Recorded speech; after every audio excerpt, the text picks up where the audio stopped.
काल माझं एक पार्सल आलेलं, पण त्या पार्सलकडे बघून 2 मिनिटासाठी मलाच विचार पडला की नक्की यामध्ये आहे तरी काय. त्यावरती क्लिअर लिहिलं होतं हँडल विथ केअर. मला काही कळेच ना की नक्की आहे तरी काय यामध्ये. नंतर लक्षात आलं की अरे हा तर स्किन केअर प्रोडक्ट आहे, जो की मीच ऑर्डर केलेला.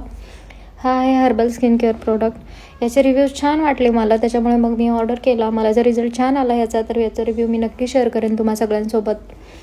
सो आज होता शनिवार, सुट्टीचा दिवस असल्यामुळे सगळं एकदम निवांत चालू होतं. सकाळी उठल्यानंतर मला हिरव्या मुगाचा डोसा खायचा होता, पण रात्रीला मी मूग भिजत घातले नव्हते.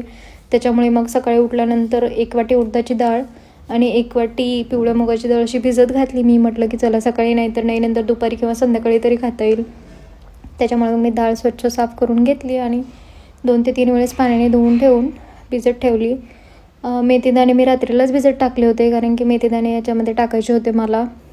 भिजवलेले मेथीदाणे खाण्याचे अनेक फायदे असतात, जसे की आपल्या रक्तातील साखर नियंत्रणात राहते, पचन सुधारते, कोलेस्ट्रॉल कमी होते, वजन कमी होण्यास मदत होते आणि त्वचेलाही चमक येते. हे जे मेथीदाणे असतात ते फायबर, प्रोटीन आणि आयर्न रिच असतात. त्यामुळे मग डोश्यासाठी डाळ भिजत टाकताना त्यामध्ये मी 1 ते 2 चमच मेथीदाणे भिजत टाकले. त्यानंतर आई म्हटली की दीपू उद्यासाठी इडलीचं भिजत घाल. इडलीसाठी लागणारे डाळ तांदूळ स्वच्छ निवडले आणि 2 ते 3 वेळेस पाण्याने धुवून ते भिजत ठेवले. यामध्ये पोहे पण ॲड करायचे होते, पण मी ते संध्याकाळी ॲड करणार आहे. बॅटर वाटायच्या आधी 1 ते 2 तास आधी आपण पोहे भिजत ठेवले तरीही चालतात. त्यानंतर माझं एक पार्सल आलं होतं. शॉर्ट कुर्ती होती, छान होती.